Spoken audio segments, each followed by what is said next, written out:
মানুষ মানুষের জন্য, আমাদের অধিকার আমাদের ভবিষ্যৎ এখনই। এই প্রতিপাদ্যকে সামনে রেখে মুন্সিগঞ্জের গজারিয়া উপজেলায় বাংলাদেশ মানবাধিকার কমিশন মুন্সিগঞ্জ জেলা শাখার পক্ষ থেকে ৭৬তম বিশ্ব মানবাধিকার দিবস পালন ও আলোচনা সভা শীতবস্ত্র বিতরণ করা হয়েছে। মঙ্গলবার মানবাধিকার কমিশন গজারিয়া কার্যালয়ে উক্ত দিবসটি পালন করা হয়। এই সময় বাংলাদেশ মানবাধিকার কমিশনের মুন্সিগঞ্জ জেলা শাখার সাধারণ সম্পাদক এস.এম. নাসির উদ্দিন এর সঞ্চালনায় মুন্সিগঞ্জ জেলা শাখার নির্বাহী সভাপতি গোলাম কিবরিয়া মোল্লার সভাপতিত্বে প্রধান অতিথি হিসেবে উপস্থিত ছিলেন মুন্সিগঞ্জ জেলা বিএনপির সদস্য সচিব ও কেন্দ্রীয় সমাজ কল্যাণ বিষয়ক সম্পাদক কামরুজ্জামান রতন। মানবাধিকার কমিশনের সদস্য সহ বিএনপির অঙ্গ সংগঠনের নেতৃবৃন্দের উপস্থিতিতে ঢাকা চট্টগ্রাম মহাসড়কে পথযাত্রা ও আন্দোলন র্যালি অনুষ্ঠিত হয়। র্যালি শেষে হতদরিদ্রদের মাঝে শীতবস্ত্র কম্বল বিতরণ করা হয়। এ সময় আরও উপস্থিত ছিলেন জেলা বিএনপির যুগ্ম আহ্বায়ক ইসাক আলী, জেলা যুব দলের সিনিয়র যুগ্ম আহ্বায়ক মুজাম্মেল হক মুন্না, জেলা কৃষক দলের আহ্বায়ক সিরাজুল ইসলাম পিন্টু, কেন্দ্রীয় স্বেচ্ছাসেবক দলের সাবেক সহসভাপতি রফিকুল ইসলাম মাসুম, উপজেলা বিএনপির আহ্বায়ক সদস্য সচিব আব্দুর রহমান শফিক, উপজেলা বিএনপির যুগ্ম আহ্বায়ক মাসুদ ফারুক, উপজেলা শ্রমিক দলের সদস্য সচিব তোফাজ্জল হোসেন সরকার, উপজেলা যুব দলের যুগ্ম আহ্বায়ক মাসুম আহমেদ, মারুফ মিয়াজি ও রেজাউল করিম, তারেক হোসেন্দি ইউনিয়ন বিএনপি নেতা মুমিন মৃধা প্রমুখ।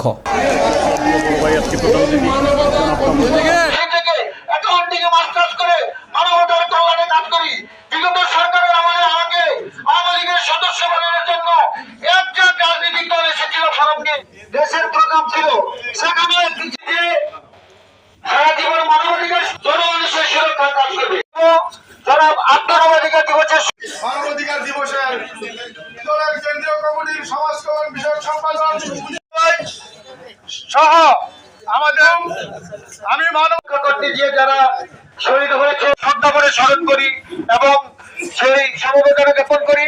পাশাপাশি যারা ৫ই আগস্ট আহত হয়েছে, গজারিয়া কিন্তু আমরা রাজনৈতিকভাবে পিছিয়ে নাই, তাদের জন্য মহান আল্লাহ তাড়াতাড়ি সুস্থ করে দিয়েছে।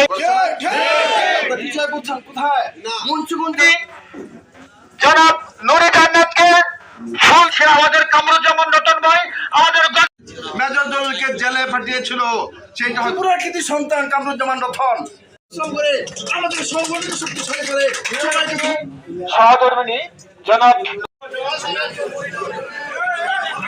মানবতার কল্যাণে কাজ করার জন্য আজকে তারা উপস্থিত হন।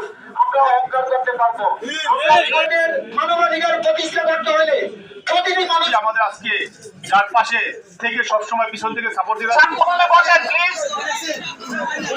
আমাদের এই বাংলাদেশ মানবাধিকার কমিশন ক্রিকেট খেলা তখন ভাষাবার বলছিল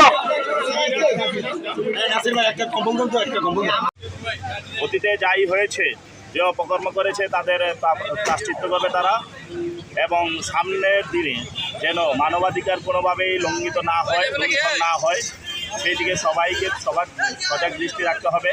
এবং এই প্রতিটা মানুষেরই অধিকার আছে, ওই অধিকার যেন প্রতিষ্ঠিত হয়। আসলে মানবাধিকার কমিশনের যে প্রোগ্রামটা ছিল, দীর্ঘ 17 বছর পর মানুষ শ্বাস খুলে কথা বলতে পারে। যে মানবাধিকার, যে আসলে মানবাধিকার, আদৌকে এই 17 বছর আমাদের মানবাধিকার বলতে কিছু ছিল না। মানবাধিকারের যেই আসল কাজ, মানবাধিকার যে সেই মানব অধিকার নিয়ে আজকে এমন একজন নেতা এখানে এসে উপস্থিত হয়েছে যে কামরুজ্জামান রতন ভাই। বাংলাদেশের প্রতিটা আনাচে কোনাচে এবং সীমান্তবর্তী পাখির মতো গুলি করে আমাদের মা বোনদেরকে হত্যা করা হচ্ছে। সেই নির্যাতন আমরা বলিনি। তাই ছাত্র জনতার গণ উত্থান আন্দোলনে যেই নতুন বাংলাদেশ আপনারা 24-এ পেয়েছেন, সেই বাংলাদেশের ভাবমূর্তি সারা বিশ্বে উজ্জ্বল করার জন্য আমরা বাংলাদেশ জাতীয়তাবাদী দল জনতা জনাব তারেক রহমান নেতৃত্বে, আমাদের মুন্সিগঞ্জের অভিভাবক জনাব কামরুজ্জামান রতন ভাইয়ের নেতৃত্বে আমরা সেই মান ক্ষুণ্ণ করব না এবং ভবিষ্যতে ফেসি সরকার যেই অত্যাচার নির্যাতন করে গেছে আমাদের মাঝে, সেগুলো আমরা বলে যে নতুন বাংলাদেশ নতুন ভাবে সাজাবো। আমাদের গজারিয়াবাসীর গর্ব, আজকে আমাদের মাঝে যে নেতা উপস্থিত হয়েছেন, সারা বাংলাদেশে এই নেতার পরিচিতি আছে এবং খালেদা জিয়া থেকে যত নেতৃবৃন্দ আছে সকলের সাথে তার পরিচিত আছে। আশা করি যদি ইনশাআল্লাহ আগামী সংসদ নির্বাচনে উনি মনোনয়ন পায়, আমরা সর্বস্তরের জনগণ, গজারিয়ার মানুষ সকলেই ওনাকে নির্বাচিত করে এই গজারিয়া মাটি মানুষের উন্নয়নের জন্য।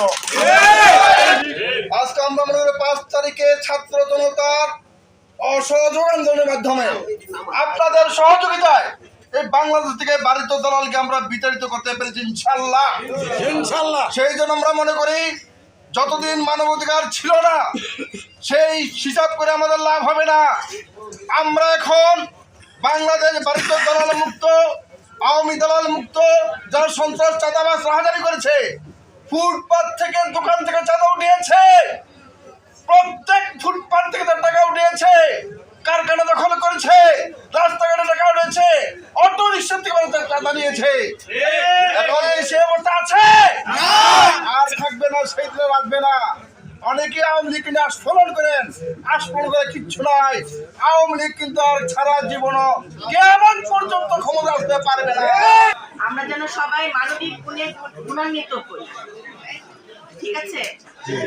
সবচেয়ে বড় কথা, আমরা মানুষ, আমরা পশু না। সুতরাং আমাদের মানবিক গুণাবলীগুলি যেন ঠিক থাকে। আমরা যেন সবার সাথে একই কাতারে এসে সমস্ত ভুল ত্রুটি ঊর্ধ্বে উঠে আমরা যেন আমাদের লক্ষ্যে পৌঁছতে পারি। আমরা রাষ্ট্র কাঠামোতে থাকি, ব্যক্তিগত পর্যায়ে আমরা থাকি, প্রতিটি মানুষের পাশে ইনশাল্লাহ আমরা দাঁড়াবো। আমার হিন্দু ভাইদের সম্প্রদায়, খ্রিস্টান, মুসলমান সবাই তো আমরা গজারিয়াবাসী রে ভাই, সবাই তো আমরা মানুষ। আমার তো মনে হয় গজারিয়ার কোনো আমার অন্য ভিন্ন ধর্মের সম্প্রদায় কেউ বলতে পারবে না যে আমার মুসলমান ধর্মের মানুষ শুধু ধর্মীয় কারণে বা কোনো কিছুর কারণে আমরা কারোর উপর জুলুম করি। দোহাই আল্লাহ, আমাদের গজারিয়াতে এই ধরনের কোন সম্প্রদায়ের মানুষ যেন নিগৃহীত না হয়। আমি সংখ্যালঘু শব্দটা বলতে আমার বিবেকে বাধে। সংখ্যায় হয়তো কম, কিন্তু অধিকারের ক্ষেত্রে আমরা সমান। আমরা মানুষের কল্যাণে কাজ করি। সকল ধর্মে আছে মানুষকে ভালোবাসো, মানুষকে হেফাজত করো, মানুষের কল্যাণে কাজ করো।